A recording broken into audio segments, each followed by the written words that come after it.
Hey everyone, happy Thursday. It's Wendy Earlbeck, registered dietitian nutritionist.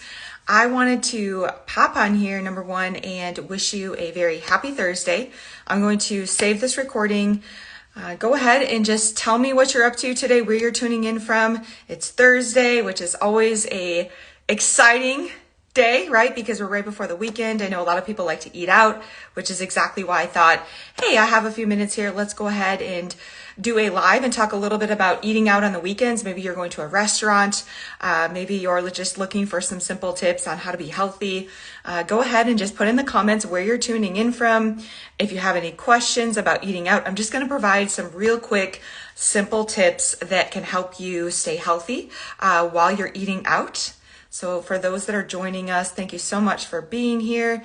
I hope you're all having a blessed week. We're almost at Friday. Yay. We have really amazing weather here in Nashville, Tennessee. It's gorgeous. I actually saw a few people eating outside and doing a picnic, which is an amazing idea. So let's go ahead and just kind of jump into it. So for those that are asking about softball practice, pre-game prep, I actually have a what to eat before your games and after on my blog, nutritionwithwendy.com. I reference my nutrient timing strategy 4-2-1, the chew, nibble, sip. So I talk exactly about, what to eat out 4 hours out, right? Like a full meal where it has a protein, carb, fruit, vegetable. So a turkey sandwich with fruit, yogurt. 2 hours out, you could do string cheese, pretzels, right? And then about 1 hour out, it's just simply sipping on fluid. So go ahead, read that blog. I talk about everything. I break it down. It's very simple. For those that don't know, I actually played college softball. I was a pitcher, and all of my teammates, our dietitians, are college athletes as well. Please go to the website. We have so many blogs and resources. I know a lot of people just go to social media, but I have a very large blog of the last 5 years of tips on what to eat before, during, and after to refuel, rehydrate, repair, replenish, as well as eating out, right? Making good choices, which requires grilled, never fried, especially if you're an athlete or you're a family. We never want to choose fried foods before a game. We want to avoid that. We want to choose grilled. So that's why we recommend grilled chicken sandwich, a turkey wrap, turkey roll up. You could also do lean hamburger. Yes, awesome. So I know a lot of people have questions about eating on the road. It really just depends on your preference. Obviously, protein bars, protein shakes, those should always be a secondary option. We want to go for our whole foods first, which we can pack and we can travel. And I think that it's really amazing when people can acknowledge they feel so much better when they do plan their meals in advance. So grilling up chicken breasts ahead of time, packing, Greek yogurt parfaits, overnight protein oats. I have several recipes on the website, things that I've talked about in my videos on YouTube, on Twitter, providing that information that, hey, if we're skipping meals, our blood sugar is going to dip. And fasting, as there's a question, I think that always depends on the person. Are they a youth athlete? Are they an older adult? Are they trying to gain weight? Are they trying to lose weight? Personally, I've never been a fan of fasting unless you're fasting for the Lord or religious purposes. But fasting is just going to, if you're an athlete, it's going to decrease your ability to get in proper nutrients before your training session. So if you do want to do some intermittent fasting, that's your prerogative. We're always happy to jump on a call with you, but it really does depend because it depends on your health history, what your goals are, what's your age, all the things. If you're female, male, hormones matter.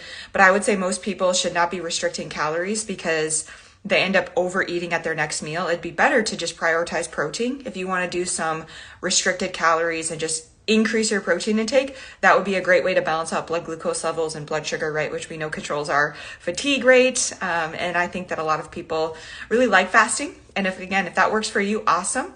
But when I'm asked my thoughts, I need more context because it always depends, and any good practitioner will say it depends because nutrition is not black or white. Fitness is not also black or white. It is a very nuanced situation, right? As registered dietitians, that's what we do. We can review your nutrition with you. We can review your labs. We can help you identify what the best foods are. And when you're eating out, again, always choose grilled. Get the sauce on the side, right? Do half your plate, vegetables and fruit. You can limit your carbohydrate intake if you want to eat ice cream or go get something special. Or if you are of age and you want to drink alcohol, we always recommend limiting your alcohol to 1 to 2 drinks. And for every alcoholic drink, you should replace it with 1 to 2 glasses of water. So another 16 ounces would be a really great place to start. So these are just some simple tips on how to eat out, and I appreciate you. As always, everyone, thank you so much for following along, for your questions. Please go to the website. We have an athlete special right now as well. So if you are trying to plan meals for a tournament, if you're looking at a family vacation, if you're someone that just really likes eating out and you just want to make healthier choices, again, always choose grilled. And what you also can do is some portion control. Eat to 75% fullness.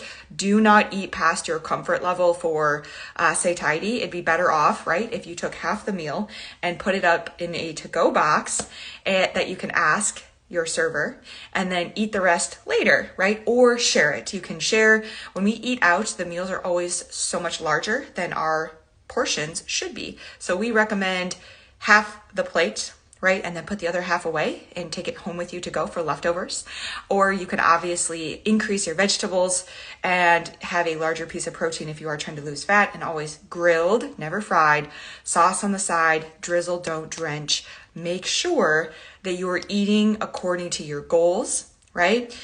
I have a lot of people that also are struggling to lose body fat in our fat loss programs. When they first come to us, they're struggling because they feel as though they know that they're eating in a calorie deficit, but it's actually been reported in the science that even dietitians underreport how many calories they eat. I can't remember the specific statistic, but it's somewhere between 33% and greater. So most people, right, they think they're doing 2 tablespoons of nut butter when in reality they have like 4 or 5.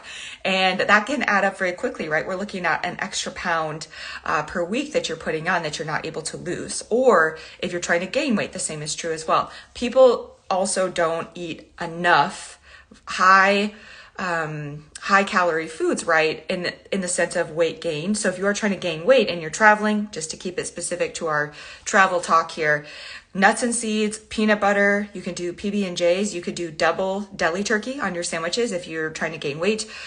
Obviously, context is always key, but grilled, never fried, eat to 75% fullness, sauce on the side, drizzle, do not drench. Make sure that you have color on your plate, fruits, vegetables, and sometimes too, seasoning. Have them hold the seasoning and the salt. If they are using a lot of salt and you are someone that is already eating a lot of processed foods or packaged foods, that's just also at a restaurant, they're using different oils. So you want to just be mindful of those key points when you're eating out. So if you have questions, feel free to fill out our free health assessment. And as always, right, context is key. We work with athletes, both collegiate and high school. Middle school athletes, we do presentations. So if you're looking for a team talk for your program, or how to fuel game day, or how to gain weight, or how to use supplements properly and safely, we've got you covered. Go ahead to the website, fill out that assessment, and we can get back with you. Have a blessed day, and like and share this video once I share it, and let us know how the tips worked out well for you this weekend. Take good care.